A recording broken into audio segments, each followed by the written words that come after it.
ازاي تضخم في رمضان بأسهل طريقة؟ بس ايه رأيك في الانترو؟ شغل عالية، واخد بالك انت المونتاج، واخد بالك؟ المهم، ازاي تضخم بأسهل طريقة؟ ودي عن تجربة شخصية. رمضان اللي فات بفضل الله زدت 2 كيلو.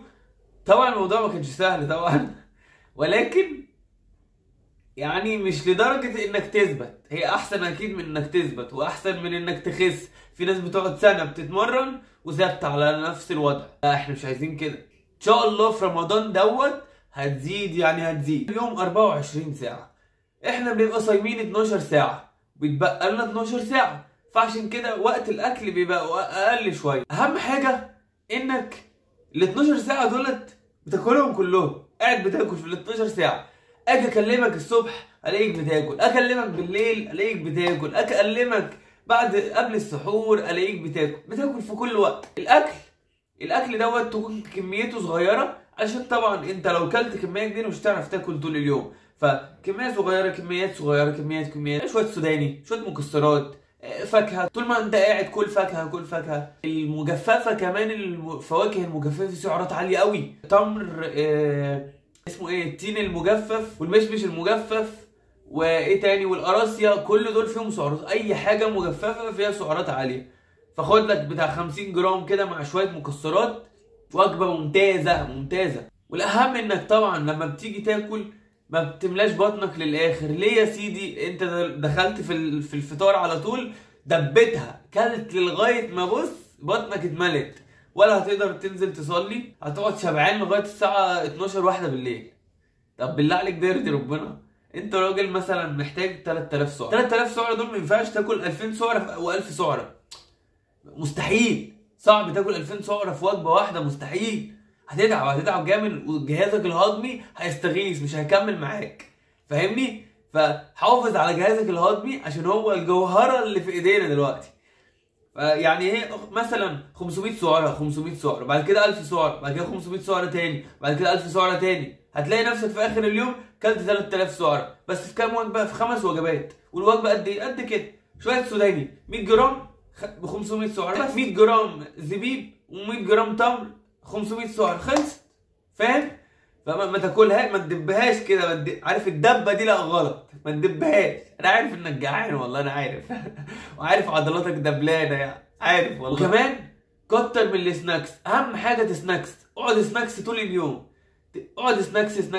شو اي حاجه صغيره بكميات زي ما قلنا. لازم تبقى فاهم يا صديقي ان الكارب هو اللي هيزودك مش البروتين. يعني لما تيجي تضخم ما تقولش انا هضخم واكل ايه، اكل واركي فرخه كبير، اقعد اكل في بروتين. لا، مش ده اللي هيضخمك. الكارب هو اللي هيضخمك. جسمك لما بيجي في فتره البالكينج بيبقى محتاج كربوهيدرات عاليه عشان يدخلها للعضلات، تحول لجلوكوز وتخش العضلات، فالحجم يزيد. الحجم اللي بيزيد دوت ما بيزيدش من البروتين. الحجم اللي بيزيد من الكارب. البروتين بس هناخد كميه متوسطه، اللي هو على قد احتياج العضلات بس، اللي هو اللي بنتمرنه. فايه، بنعمل تقطعات عضليه، فبنحتاج بس على قد البروتين ده. انما الباقي كارب. ما ينفعش تزود بروتين، مش عايزك تزود بروتين خالص. انت هتلاقي نفسك بتصرف كتير على الفاضي. معظم الناس هتلاقيهم من 100 ل 140 جرام بروتين في اليوم، مش اقل وزياده عن كده. يعني 80 جرام كمان يمشوك. الكارب بانواعه بقى، المكرونه والرز، العيش طبعا بس ما تكترش منه، الشوفان، البليله جميله على فكره، ومش واخده حقها في السوق، مش عارف ليه الصراحه. ايه تاني؟ انا نسيت. ايه تاني؟ المكرونه، البطاطس والبطاطا. على فكره يا جماعه البطاطا جميله جدا يا جماعه، والله بجد. البطاطا ممتازه قوي في فتره الضخامه. فيها بوتاسيوم ومليانه كربوهيدرات وكلين. يعني كمان كارب كويس، مش كارب ملعوب فيه مثلا زي المكرونه مثلا، اللي هو الكارب المصنع قصدي يعني. واهم تريكه في فتره البالكينج، التريكه دي بالذات اللي لو ما عملتهاش هتفرق قوي معاك. تخش التمرين تجيب اخرك، تموت نفسك. انا طالع بالتمرين مفيش 1% زياده. انا دخلت جبت 100% من الباور بتاعي، خلاص جبت اخري. دي مش بس هتحسن لك القوه العضليه، وهتحسن لك الحجم العضلي، وهتحسن لك الجهاز العصبي المركزي.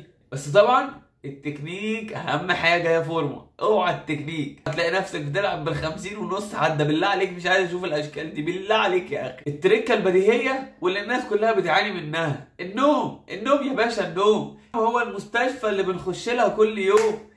لازم تهتم بنومك اقل من 6 ساعات، حرام اقل من 6 ساعات حرام. انت بتخسر الفايده اللي بناخدها في النوم.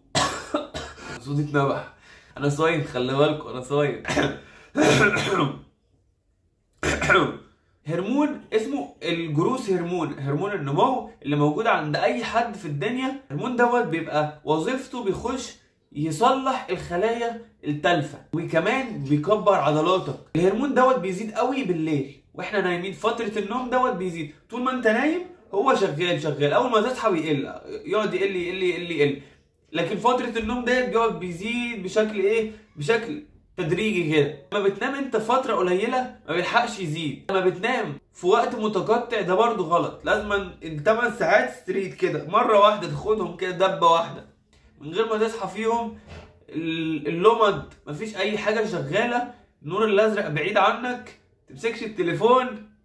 كل الكلام دوت هيحسن قوي الزياده العضليه عندك. اخيرا وليس اخيرا، الدهون الصحيه اللي هي السوداني والمكسرات والسمنه وزبده، طبعا ما تكترش منهم. الزيوت النباتيه اللي هي زيت الزيتون وزيت السمسم والكلام دوت، والافوكادو برضو، القشطه بتاعت اللبن، كل الكلام دوت حاول تحطه في وجباتك، لان فيها سعرات عاليه، وكمان بيبقى حجمها صغير. يعني مثلا ولناكل السوداني 50 جرام سوداني، 50 شويه قد كده لو كلتهم اصلا وانت مش حاسس. 250 سعر، شوف يعني مفيش اي مجهود، 250 سعر يعني هتنجز. وانا عارف برضو، وانا عارف معاناتك والله، لان مش انت لوحدك بتشبع بسرعه، مش الاكل الكتير، بس اهم حاجه ما تشبعش.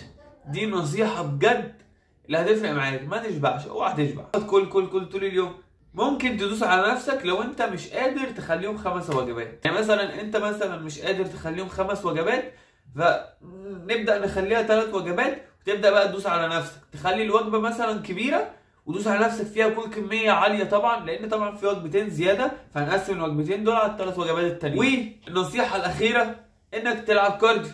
ازاي تلعب كارديو؟ ومش كارديو ده للتخسيس، ما تعرفش انت بقى ان الكارديو مش بس للتخسيس، كمان صحه قلبك، وده بيساعدك كمان في البالكينج، وكمان بيزود الشهيه. في بعض الناس بيزيد معاها الشهيه، يعني بعد الكارديو بيلاقي نفسه جعان اكتر. وبس كده، ده كان فيديو النهارده.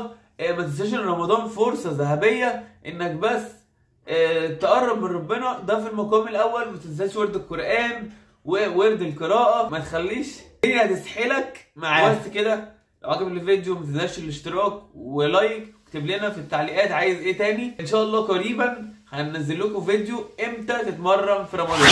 مع السلامه. اخيرا خلصت. المغرب أذن.